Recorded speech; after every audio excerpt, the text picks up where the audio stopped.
तद्बुद्ध्यस्तदात्मानः तन्निष्ठास्तत्परायणः गच्छन्त्यः पुनरावृत्तिं ज्ञानी निर्धूतकल्मषः।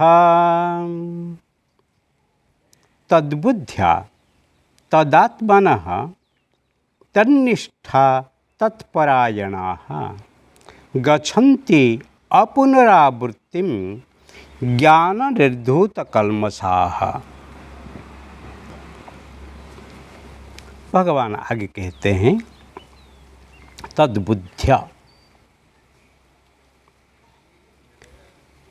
तद्रूपै ही बुद्धि जिनकी तथा तद्रूप है मन जिसका और उस सच्चिदानंद घन परमात्मा ही निरंतर एक भाव से स्थित जिनकी ऐसे तत्परायण पुरुष ज्ञान के द्वारा पाप रहित हुए अपुनरावृत्ति को अर्थात परम गति को प्राप्त होता है।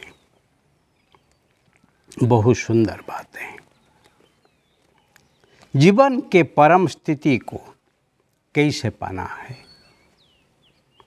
तद्बुद्ध्य तद्रूप है बुद्धि जिनकी। तद्बुद्ध्य तत्बुद्ध परमात्मा के प्रति जिसकी बुद्धि समर्पित है। तदात्मनः तद्रूपम है मन जिसका, जिसका मन ही सतत परमात्मा में लीन है, जो परमात्मा को सतत समर्पण करता है, सतत स्मरण करता है। तन्निष्ठा उस सच्चिदानंद घन परमात्मा ही है निरंतर एक भाव से स्थिति जिनकी ऐसी। इसी जगत में परमात्मा की स्थिति है, परमा के उपस्थिति है, कण कण में वही है। ईशावास्यमिदगम सर्वम यत्किंच जगत्याम जगत। जो ही ईश्वर की व्याप्ति भाव जो ही कण कण में अनुभव करता है, वो ही तत्परायण पुरुष, वो ही परा है, वो ही मेरे जीवन में श्रेष्ठ है, वो ही ध्येय है, वो ही श्रेय है, ऐसे जो विचार करता है। ज्ञान निर्धूत कल्मषा ज्ञान के द्वारा पाप रहित हुए, आत्मज्ञान से जो ही भरपूर हैं, उत्प्रोत हैं, जे लौट हैं, वो पाप कभी नहीं कर पाएगा। ऐसे पाप रहित अपुनरावृत्ति अर्थात परम गति को प्राप्त होता है। उनका पुनरागति नहीं है। पुनरपि जननम पुनरपि मरणम पुनरपि जननी जठरे शयनम। ऐसे बार बार वो ही पुनरावृत्ति नहीं करता है, क्योंकि उनके कोई आसक्ति नहीं है, उनको भोगने की कोई इच्छा नहीं है, कुछ पाने के लिए कोई इच्छा नहीं है। मैं अपूर्ण हूँ ऐसे ही उनकी ही भावना नहीं है। जो ही सदा ही पूर्ण, सदा ही आनंद, सदा ही भाग्यशाली अपने को जो ही विचार करता है, वो कभी ही पुनरावृत्ति नहीं करेगा। हाँ, इस जगत में वो रहता है, पर उनका जीवन सुख दुखमय नहीं है, माया से ग्रसित नहीं है। उनका जीवन तो एक लीला है। जैसे राम कृष्ण आए हैं और जन्म से मृत्यु तक उनके जीवन में लीला करके गए,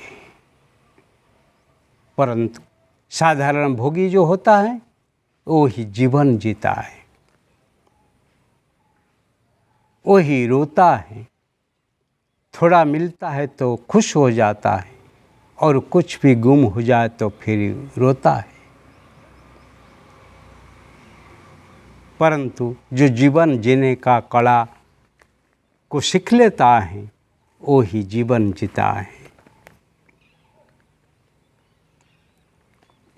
इसीलिए वो जीवन को कोई भार रूप कभी समझता नहीं, वो लीला करके जाता है।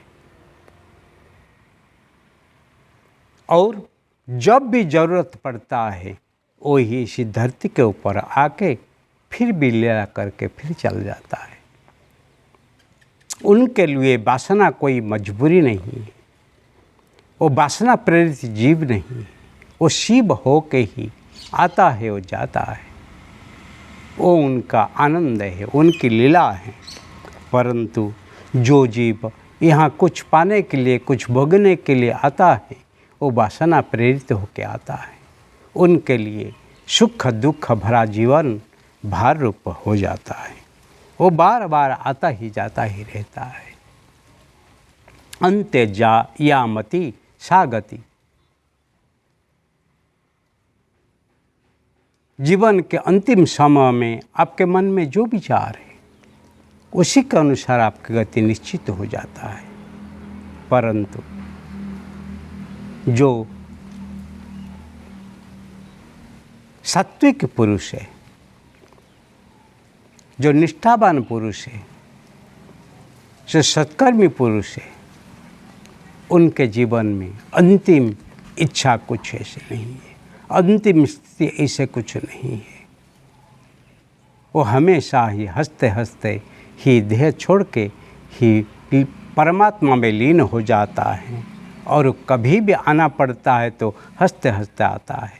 आने के समय रोना और जाने के समय दुख प्रकाश करना वो उनका जीवन का ध्येय नहीं है। ऐसे जोते हैं उनको पुनरागमन होने का कभी कोई